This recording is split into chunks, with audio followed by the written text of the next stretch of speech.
Assalamualaikum warahmatullahi wabarakatuh. Perkenalkan, nama saya Lomatul Gaisa, NIM T 2019-4149. Di sini saya akan menjelaskan tentang memahami konsep getaran beserta klarifikasinya. Jadi, getaran di sini merupakan gerakan bolak-balik pada suatu benda dalam selang waktu tertentu melalui titik keseimbangannya. Benda dikatakan bergetar dalam satu kali getaran penuh, yakni dari titik awal dan kembali ke titik awal tersebut. Contohnya yaitu getaran pada bandul sederhana di atas. Satu getaran penuh adalah saat benda bergerak dari titik A, B, C, B, A atau dari titik C, B, A, B, C. Yang kedua yaitu memahami konsep bunyi dan proses perambatan bunyi. Jadi di sini bunyi menjadi salah satu jenis gelombang yang bisa dirasakan oleh indera pendengaran atau telinga. Bunyi adalah getaran yang merambat sebagai gelombang akustik melalui media transmisi seperti cairan, gas, atau padat.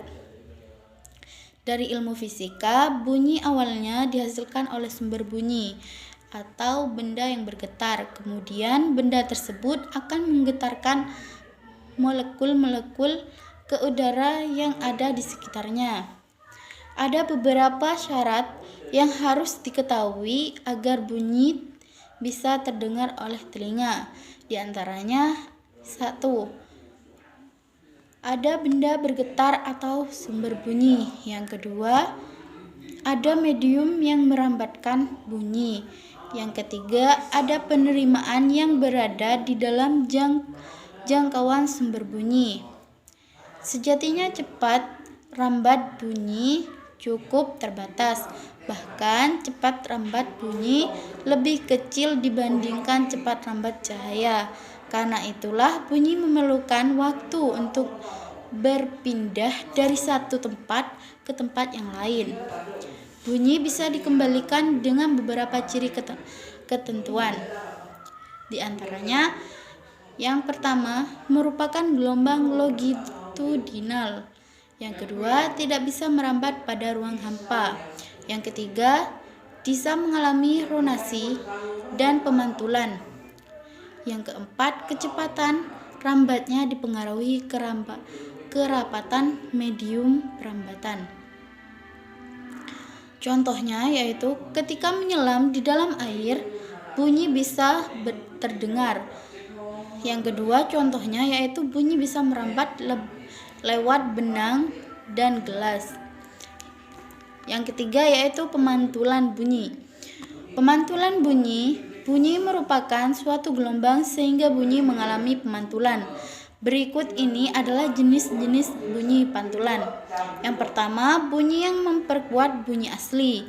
Yang kedua yaitu gaung adalah bunyi pantul yang terdengar hampir bersamaan dengan bunyi asli, sehingga bunyi terpantul berulang-ulang. Yang ketiga yaitu gema. Gema adalah bunyi pantul yang terdengar setelah bunyi asli. Percobaan pemantulan dan penyerapan bunyi. Media yang dibutuhkan yaitu piring kaca, piring plastik, piring kaleng, gabus, 2 tabung kertas, beberapa buku, dan arloji yang berdetak. Cukup sekian dari saya. Untuk selanjutnya yaitu pemateri kedua.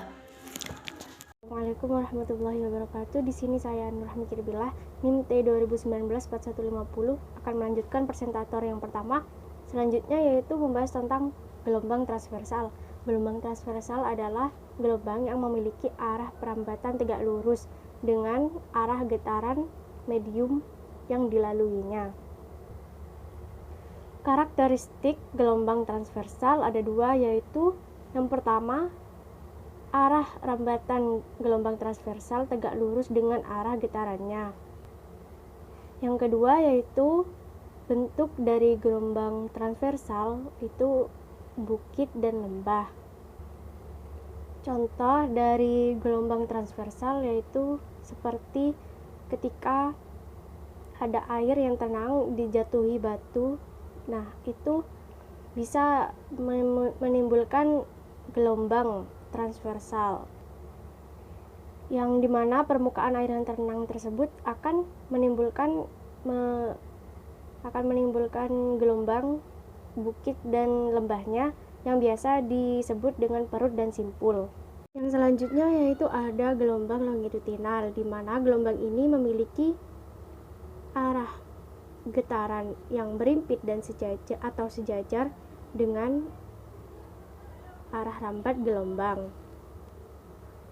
Karakteristik gelombang longitudinal yang pertama yaitu arah getarannya sejajar dengan arah rambatnya.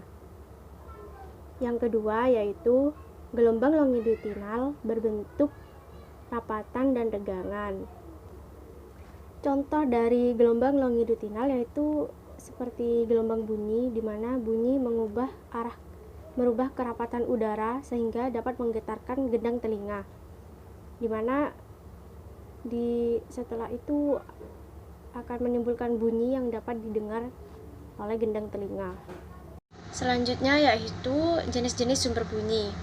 Berikut jenis-jenis alat musik yang berdasarkan sumber bunyinya. Yang pertama ada idiofon. Idiofon ini sumber bunyinya dihasilkan dari getaran badan alat musik yang dimainkan. Biasanya alat musik ini menimbulkan bunyi ketika dipukul atau digoyangkan, seperti gong dan angklung. Dan yang kedua yaitu ada membranofon. Berbeda dari idiofon, membranofon ini sumber bunyinya dihasilkan dari selaput badan alat musik yang dimainkan, seperti gendang, tifa, bass drum, dan sebagainya. Yang ketiga yaitu ada kordofon. Kordofon ini sumber bunyinya berasal dari alat musik yang ada senarnya, seperti gitar, biola, ukulele, dan sebagainya. Yang keempat ada aerofon. Aerofon ini sumber bunyinya berasal dari getaran udara yang masuk di alat musik tersebut, seperti contohnya harmonika, pianika, saksofon, dan sebagainya. Dan yang terakhir ada elektrofon. Elektrofon ini sumber bunyinya dihasilkan karena efek sinyal dari listrik, seperti contohnya keyboard dan gitar listrik.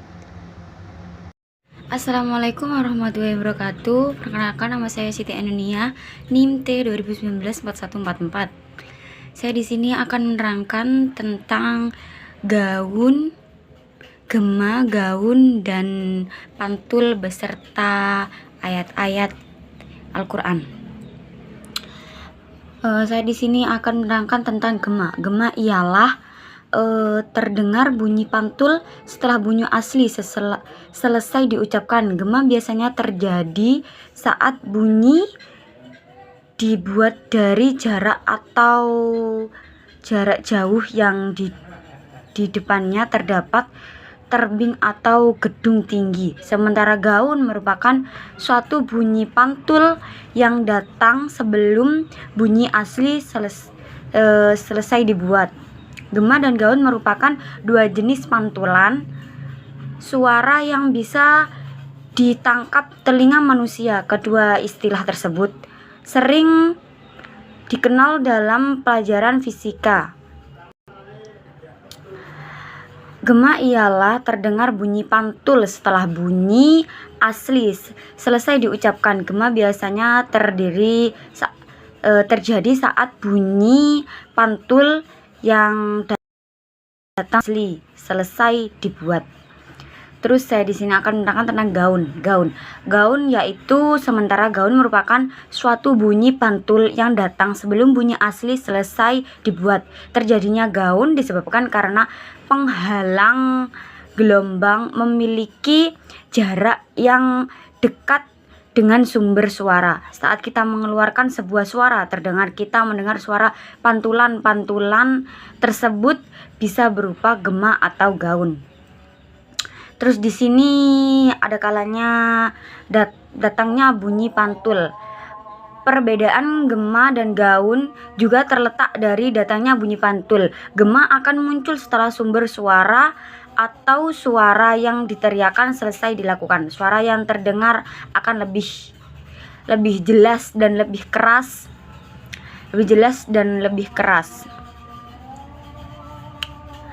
Baik, saya akan meneruskan tentang ayat-ayat yang tercantum dalam materi tersebut. A'udzu billahi minasyaitonir rajim. Bismillahirrahmanirrahim. Qala sa'awi ila jamali ya'simuni minal ma'. Qala la 'asimal yawma min amrillahi illa man rahim. Wa hala bainahumal mawju fakana minal mughraqin. Artinya, aku akan mencari pelindung ke gunung yang dapat menghindarkan aku dari air bah. Nuh berkata, tidak ada yang melindungi dari siksaan Allah pada hari ini selain Allah yang Maha Penyayang. Dan gelombang yang terjadi penghalang antara keduanya. Anak itu termasuk orang yang ditenggelamkan.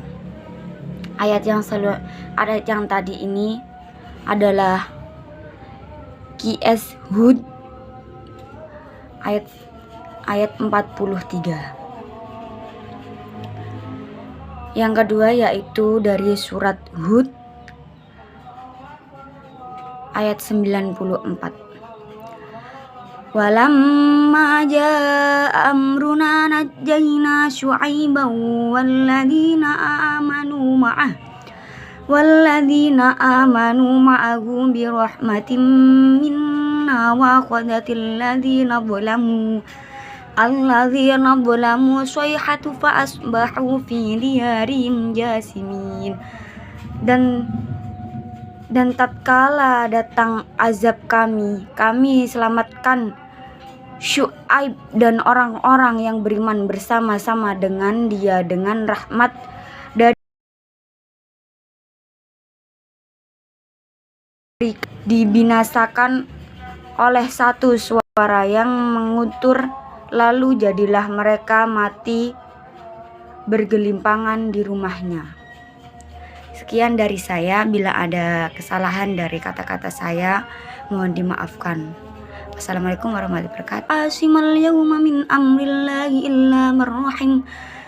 Wa hala bainahumal mawju fakana minal mughraqin. Artinya, aku akan mencari pelindung ke gunung yang dapat menghindarkan aku dari air bah. Nuh berkata, tidak ada yang melindungi dari siksaan Allah pada hari ini selain Allah yang Maha Penyayang. Dan gelombang yang terjadi penghalang antara keduanya. Anak itu termasuk orang yang ditenggelamkan. Ayat yang tadi ini adalah QS Hud ayat 43. Yang kedua yaitu dari surat Hud ayat 94.